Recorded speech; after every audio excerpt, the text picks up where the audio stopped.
Assalamualaikum semua, cikgu harap awak semua sihat. Hari ini kita akan mulakan dengan topik yang kelima, iaitu topik wang bagi murid-murid tahun 6.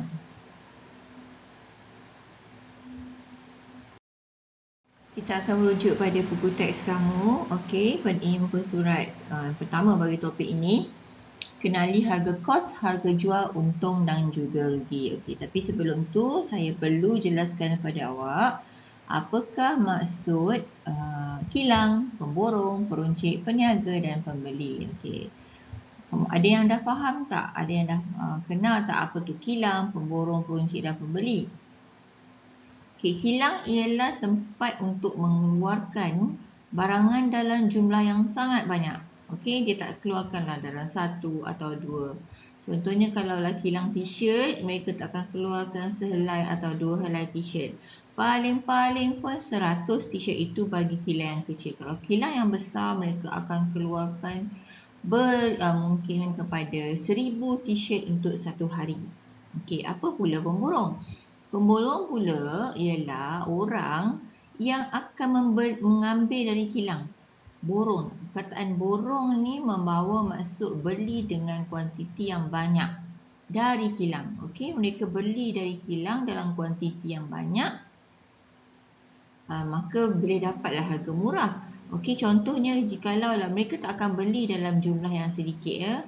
Mereka akan beli dalam jumlah yang banyak. Mungkin katalah mereka beli 2000 helai t-shirt dari kilang. Pemborong membeli 2000 helai t-shirt yang pelbagai warna. Jadi bila dihitung jumlah harga untuk satu t-shirt hanyalah RM15. Okey, pemborong dapat harga RM15 kerana dia beli dalam kuantiti yang banyak. Okey. Kemudian apa pula peruncit atau peniaga? Peruncit atau peniaga ialah orang yang akan membeli pula dari pemborong. Okey, dan peruncit dan peniaga dia tak akan belilah dalam 2000 helai t-shirt. Mereka mungkin akan beli dalam 200 helai t-shirt. Okey, 200 helai t-shirt untuk dijual kepada pembelinya lah. Okey, bila dia beli, harga akan makin meningkat. Okey, saya nak terangkan kenapa harga berbeza di setiap peringkat.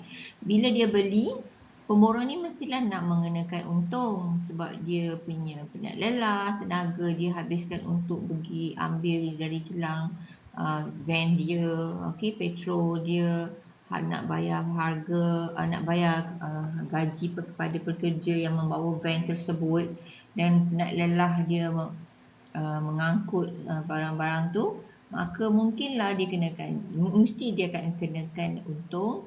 Okey, dan bila dihitung semula, bila dia dikira sehelai t-shirt sekarang daripada pemborong kepada peruncit dengan nilai RM25. Okey. Selepas itu kamu pula datang. Kita pergi ke kedai runcit tu, ke pasaraya itu untuk membeli t-shirt.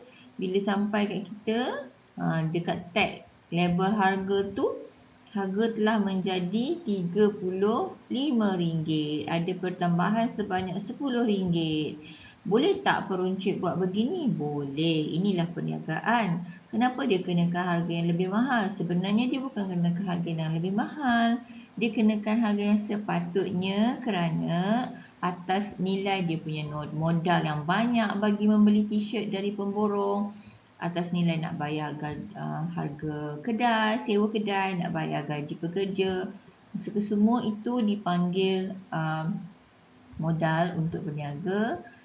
Jadi dia kenakan charge, kena naikkan harga t-shirt tu supaya dia dapat untung lah bagi mendapat mendapat bayar harga pekerja dan seterusnya. Dia kenakan pada kita RM35. Baik, tadi kalau kamu perasan saya sebut untung. Jadi sekarang saya nak terangkan apakah maksud untung, harga jual, harga beli. Mulakan dengan harga kos. Apakah harga kos? Harga kos ni saya berikan awak dua contoh. Sebab produk ada pelbagai jenis produk. Ada produk yang katalah saya ni penjual, saya boleh memilih untuk menjual barangan yang saya buat sendiri, saya hasilkan sendiri, ataupun saya boleh memilih untuk menjual barangan yang saya ambil dari kilang ataupun saya beli dari orang lain dan saya nak jual semula. Boleh. Okey. Katalah Wawa nak, Wawa kan selalu buat kek kan, macam saya pernah buat contoh dalam kelas hari itu kan, Wawa buat kek. Bila dia nak hasilkan kek, dia akan beli tepung, gula, serbuk coklat dan mentega. Okey. Katalah perbelanjaan yang dia habiskan untuk membeli tepung, gula, serbuk coklat dan juga kek ni, dia habiskan perbelanjaan sebanyak RM50.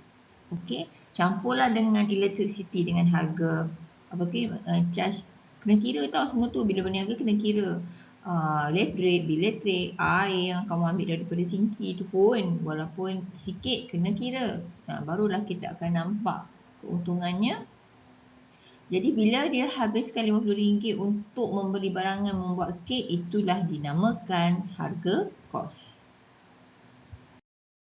Bagi produk yang tidak dihasilkan sendiri, yang diambil dari pembekal, harga kos ialah harga t-shirt, harga yang diambil dari pemborong tu. Macam contoh tadi kan, harga t-shirt dari pemborong tadi, yang peruncit beli dari pemborong tadi ialah asal-asalnya pemborong RM15. Lepas tu bila dia jual kepada pekedai, peruncit, harga telah menjadi RM25. Maka RM25 ini adalah harga kos bagi peniaga sebelum dia jual kepada pembeli.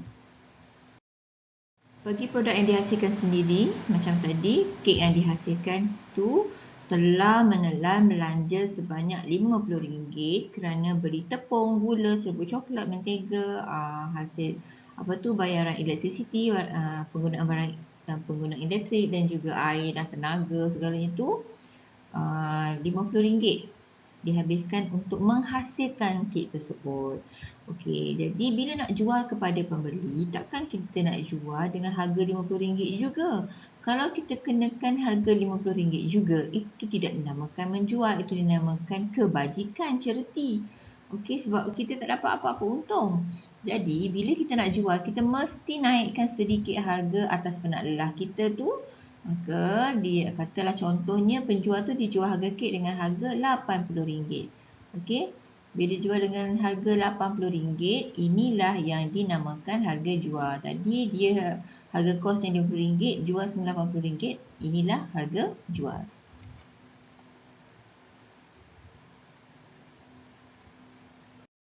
Bagi produk yang dihasilkan sendiri, okey, contohnya tadi yang t-shirt kan, peniaga ambil dari pemborong dengan harga RM25. Setelah dia hitung, ini harga kos setelah dia hitung dia punya penat lelah, bayaran petrol dia tu, dia pun mengenakan RM35 kepada pembeli. Okey. Yang harga RM35 inilah kita panggil sebagai harga jual. Untung. Apakah untung? Untung akan diperolehi apabila peniaga tu menjual lebih tinggi dari harga kos. Okey, contohnya harga kos untuk membuat kek tadi RM50. Bila dia jual RM80, maka dia dapat keuntungan sebanyak RM30. Bila pula terjadinya rugi?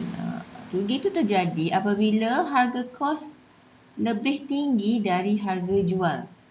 Harga kos dia RM50. Dia jual RM30. Lebih murah kan? Maka di sini dia telah rugi RM20. Kenapa orang nak jual begini ya? Kenapa dia nak jual dengan lebih murah daripada apa yang dia telah belanjakan untuk menghasilkan produk tu? Okey, kadang-kadang akan terjadi sesuatu yang tidak kita jangka. Contohnya, harga selai t-shirt RM40. Okey, tapi malam tak berbau, semua t-shirt tu telah rosak kerana terkena banjir. Jadi nak tak nak, dia kena jual juga. Takkanlah dia nak buang begitu sahaja sebab kena sikit-sikit je, masih boleh dijual lagi lah. Dia buat jualan murah tapi dia berterus terang lah kepada penjual. Ini ialah barangan yang sedikit rosak. Jadi Ada orang nak beli, boleh je beli dengan harga RM20. Jadi dia telah rugi sebanyak RM20. Okey. Walaupun dia rugi sebanyak RM20, sekurang-kurangnya dia masih dapat sedikitlah wang dia semula bagi memulakan perniagaan semula. Ini adalah formula-formula yang kamu kena hafal. Untuk minggu ni tidak akan melibatkan peratus lagi. Minggu ni hanya formula simple 4 ni sahaja. Formula ni awak kena hafal. Harga jual. Apakah harga jual? Harga jual ialah harga kos tambah untung. Apa pula harga kos? Okey, sebenarnya formula untuk 1, 2 dan 3 ni adalah hasil asalnya dari formula yang pertama. Okey, kalau awak ingat satu formula saja, awak dah boleh ingat yang lain. Tapi untuk awak lebih faham, kamu hafal, boleh juga untuk hafal. Okey, harga kos ialah harga jual tolak untung. Kalau untung pula ialah harga jual tambah harga kos. Dan rugi pula apabila harga kos lebih tinggi, maka rugi ialah harga kos tolak harga jual. Adalah salah satu contoh pengiraan yang melibatkan formula harga jual, kos dan juga untung. Ya. Ada 3 orang rakan sedang buat pengiraan untuk menjual gelang tangan. Okey, untuk menjual gelang tangan, harga kos ataupun harga yang dia beli barang-barang ini RM10. Dia jual dengan harga RM40, maka dia dapat untung RM30. Kita lihat contoh yang ketiga. Okay, bila soalan yang melibatkan gambar rajah, kamu tengok gambar rajah dulu. Tengok gambar. Model A ni gambar apa? Kamera. Model A harga jual dia RM8,200. Manakala model B harga jualnya RM2,130. Harga jual model A lebih tinggi. Kamera lebih tinggi, lebih mahal berbanding dengan harga jual untuk kamera model B. Okey, jadi untung didapati apabila harga jual lebih tinggi dari harga kos. Okay. Harga kos sebuah kamera model A ialah RM7,650. Ni harga kos dia RM7,605. Ni model A ni. Okay, model A ni dia punya harga kos yang penjual dapatkan dari pemborong ialah dengan harga RM7,650.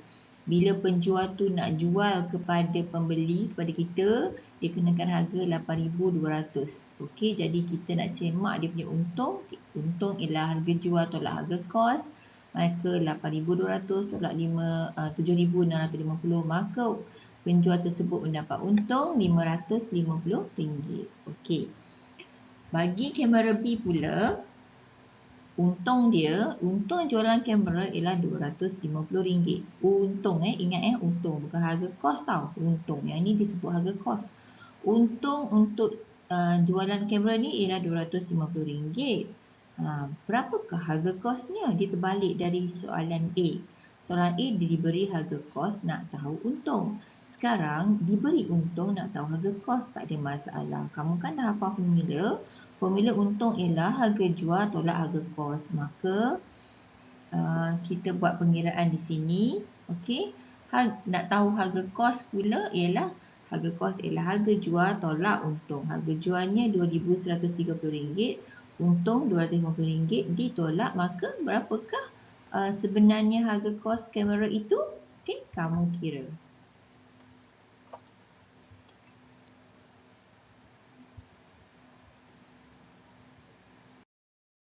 Seterusnya kita akan lihat contoh yang keempat di mana situasinya ialah dua orang penjual ni sedang berbual. Penjual yang pertama berkata, modal yang saya keluarkan untuk jualan cendol hari ini ialah RM129. Hasil jualan hari ini hanya RM85. Dia hanya dapat balik RM85 je daripada jualan. Mungkin belum sempat jual sampai habis, dah hujan kan. Jadi bila hujan orang tak dapat datang beli. Dan juga cuaca sejuk, jadi kita pun tak berminat nak minum benda yang sejuk, air yang sejuk dalam cuaca yang sejuk. Jadi kerugian yang ditanggung oleh penjual cendol tersebut pada hari itu Kita dah hafal formula rugi ialah harga kos tolak harga jual. Rugi terjadi bila harga kos lebih tinggi dari harga jual. Dia habiskan RM129 untuk menghasilkan cendol tersebut, tapi dia hanya berjaya mendapat RM85 sahaja dari jualannya, maka ditolak dan rugi pada hari itu ialah RM44. Baiklah, itu sahaja pelajaran kita untuk minggu ini. Kamu dikehendaki untuk menyelesaikan latihan yang saya berikan dalam Google Classroom tersebut. Okey, saya harap awak faham apa yang telah kita bincangkan pada minggu ini. Kalau ada soalan yang masih bermain di fikiran kamu, yang masih kamu belum faham, boleh PM saya. Minggu depan kita akan teruskan dengan topik wang tapi melibatkan peratus pula. Jadi, ianya akan lebih sedikit susah sikit je lah. Jadi, untuk topik minggu ni saya nak awak betul-betul faham. Sila buat latihan dan turn in ya supaya saya boleh semak.